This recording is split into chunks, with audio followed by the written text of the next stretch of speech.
Nevada triangle అదో మాంత్రిక ప్రాంతం. ఏదో అదృశ్య శక్తి అక్కడ మకాం వేసిందని కొందరి వాదన. కాదు, అక్కడ ఏలియన్స్ తిరుగుతున్నాయని మరికొందరి ఊహ. ఇంతకీ అక్కడేం జరుగుతోంది? అక్కడ ఏలియన్స్ ఉన్నారు అనడానికి కారణాలేంటి? అదో మాంత్రిక ప్రాంతం. అక్కడకు వెళ్లే మనుషులే కాదు, వాహనాలు, విమానాలు ఏవైనా సరే అమాంతం అదృశ్యం కావలసింది. కొన్ని దశాబ్దాలుగా ఈ మాయాజాలం జరుగుతోంది.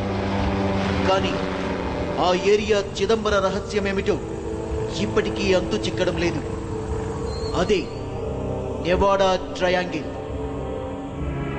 ఈ మాయావి ప్రాంతం మర్మమేమిటో కనిపెట్టడానికి సైంటిస్టుల కసరత్తు సాగుతూనే ఉంది. దీనితో పాటు కథలు, ఊహాగానాలు కూడా ఈ ఏరియా చుట్టూ అల్లుకుంటున్నాయి. ఇదంతా ఏలియన్స్ పని అని సాగుతున్న ప్రచారం ఊపందుకుంది. గ్రహాంతర వాసులు ఈ భూమి మీద తిష్ట వేశారని, వారి పనే ఈ మాయాజాలమని సాగుతున్న వాదాలకు నానాటికి బలం చేకూరుతోంది.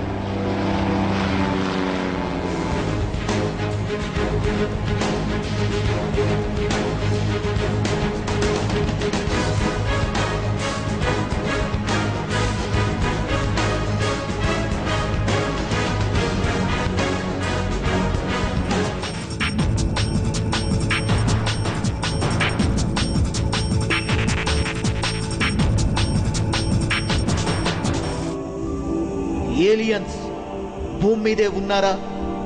అగ్రరాజ్యం అమెరికాలో స్థావరాలు ఏర్పరచుకున్నారా? భూమి మీద విలయం సృష్టిస్తున్నారా? అవుననే అంటున్నారు కొందరు. ఏలియన్స్ స్థావరాన్ని కూడా ఐడెంటిఫై చేసేశామని మళ్ళీ గుర్తి చెప్తున్నారు.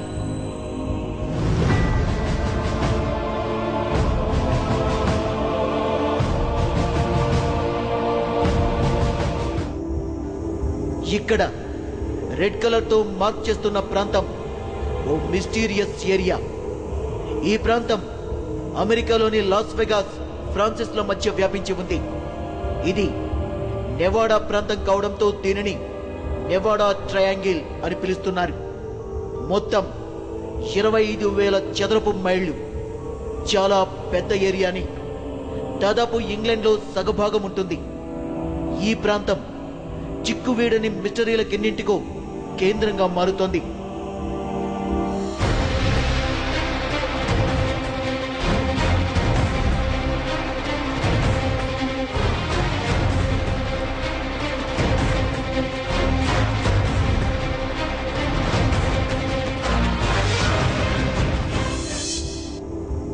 ఈ ప్రాంతం మీదుగా ఎగిరే విమానాలు మాయమైపోవడం ఇక్కడ సర్వసాధారణం. అవి ఎందుకు మాయమైపోతున్నాయో తెలీదు. ఎలా అదృశ్యమైపోతున్నాయో ఎవరికి అంతు చిక్కట్లేదు. చివరికి ఆ విమానాల్లో ప్రయాణిస్తున్న వారి వివరాలు కూడా దొరకడం లేదు.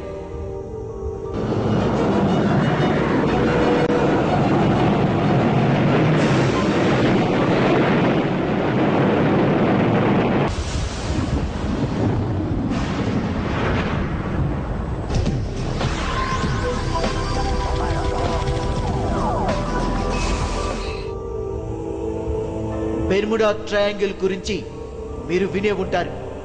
ఈ బెర్ముడా ట్రయాంగిల్ సముద్రం మీద ఉంది. ఆ ప్రాంతం మీద ప్రయాణించే పెద్ద పెద్ద ఓడలు, సబ్మెరైన్స్, విమానాలు అన్నీ మాయమైపోతున్నాయి. దీని వెనుకున్న మిస్టరీ ఏంటో ఇప్పటికీ అంతు చిక్కలేదు. శాస్త్రవేత్తలు చాలా సిద్ధాంతాలు ప్రతిపాదించారు, కానీ మిస్టరీ మాత్రం అలాగే మిగిలిపోయింది. సముద్రం మీద బెర్ముడా ఎలాగో భూమి మీద నెవాడా ట్రయాంగిల్ కూడా అలాగే అంతు చిక్కని రహస్యంగా మారిపోయింది.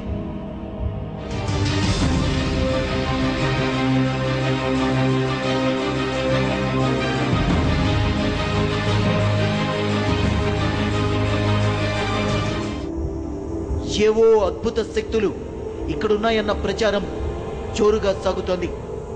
నెవాడా ట్రయాంగిల్ ప్రాంతంలో ఏలియన్స్ బాగా వేశారన్నది కొందరి వాదన.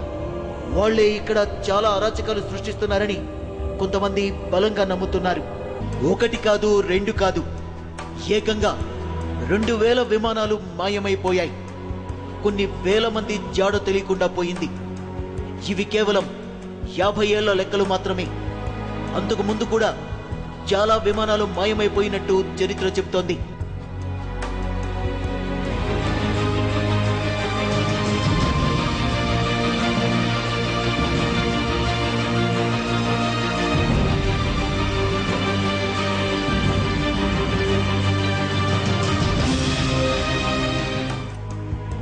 జాడ తప్పిన విమానాల ఆచూకీ కోసం నిరంతర అన్వేషణ కొనసాగించాల్సింది.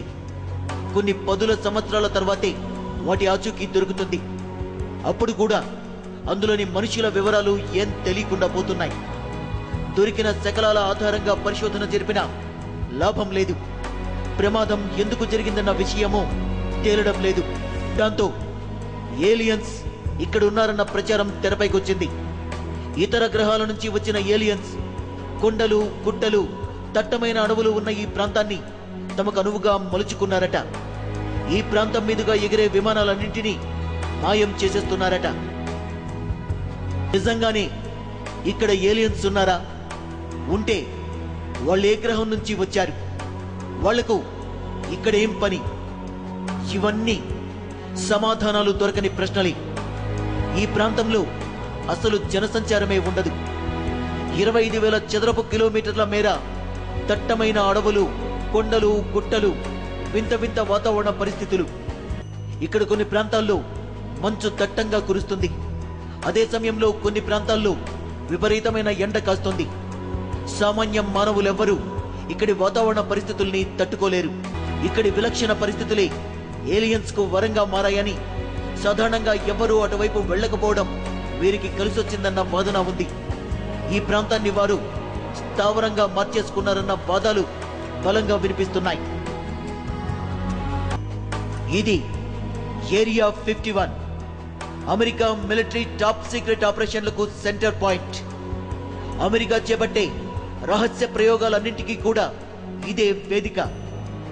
యుఎస్ ప్రభుత్వం ఏలియన్స్ కు సంబంధించిన రహస్యాల్ని ఛేదించేందుకు ప్రయోగాలు చేస్తోంది ఇక్కడే. ఇది కూడా నెవాడా ట్రయాంగిల్లోనే ఉంది.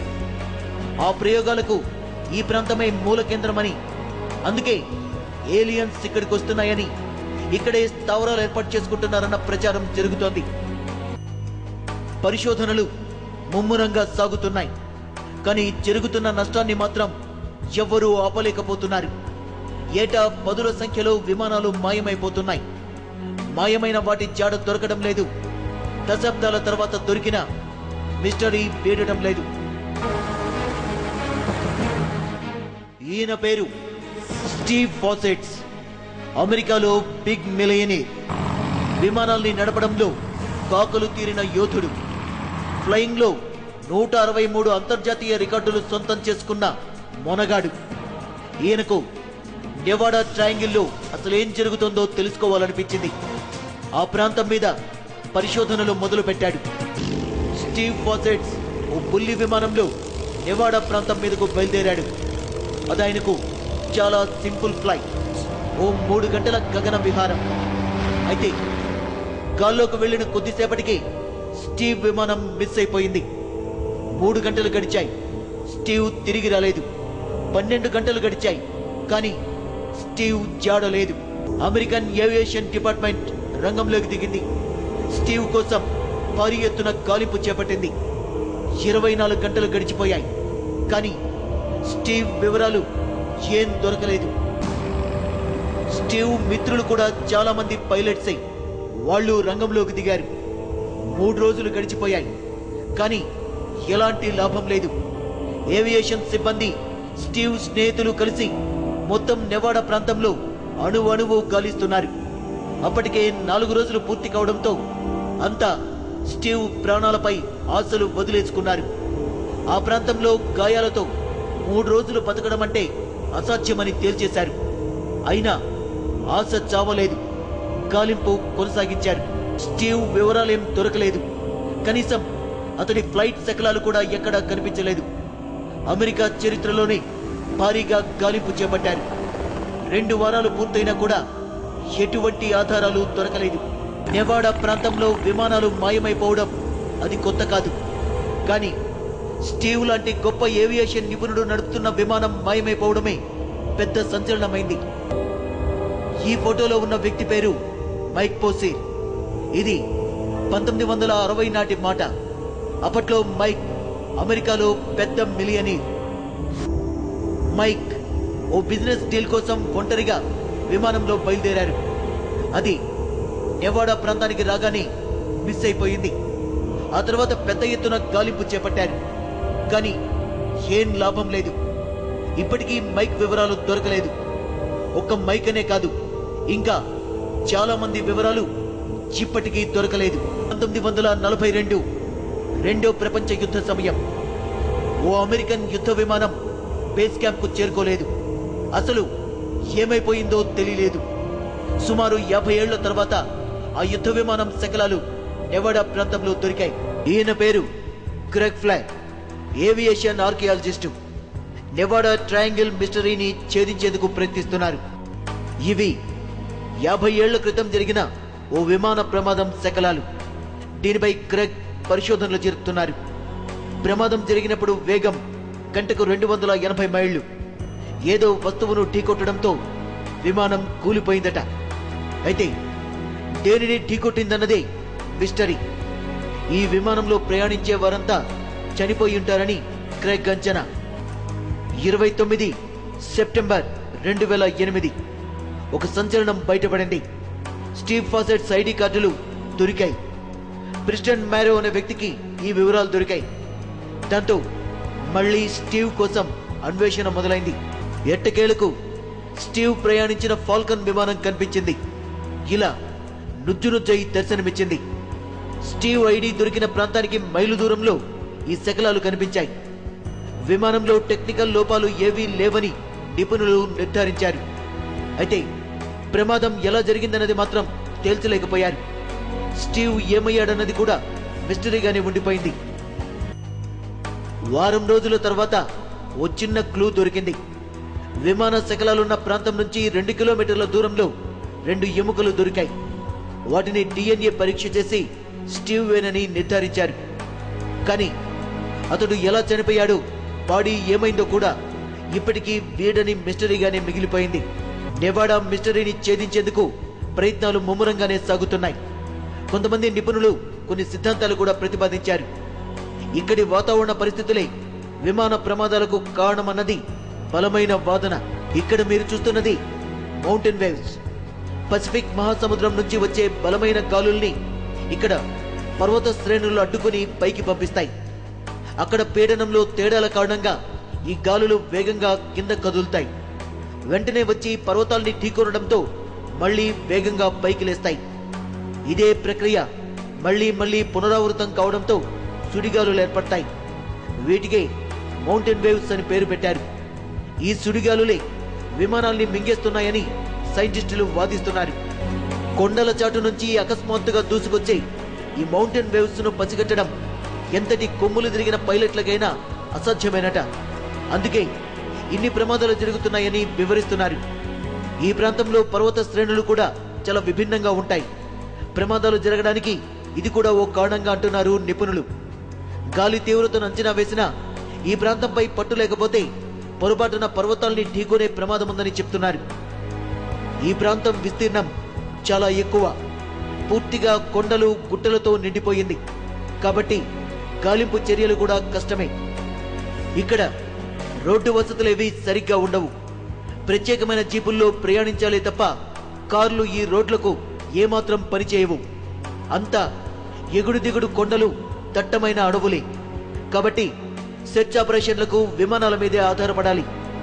దట్టమైన అడవులు కావడంతో కింద దృశ్యాలన్నీ పైకి కనిపించే అవకాశం లేదు. కొన్ని ప్రాంతాలు ఎప్పుడూ మంచుతో నిండే ఉంటాయి. కాబట్టి శకలాల్ని అంత ఈజీగా ట్రేస్ చేయలేమన్నది కొందరి వాదన. కాలినడకన ఈ ప్రాంతాల్లో తిరిగే వాళ్లకు మాత్రమే అప్పుడప్పుడు శకలాలు కనిపిస్తున్నాయి. ఎన్నో దశాబ్దాల క్రితం కూలిన విమానాల జాడ కూడా దొరుకుతోంది కదా. ఇకిందులో మిస్టరీ ఏముందని కొందరు వాదిస్తున్నారు.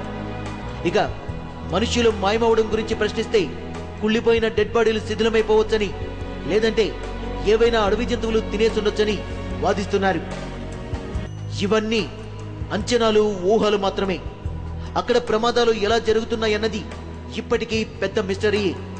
ఆ మిస్టరీని ఛేదించే ప్రయత్నాలు కూడా పెద్ద ఎత్తున సాగుతున్నాయి.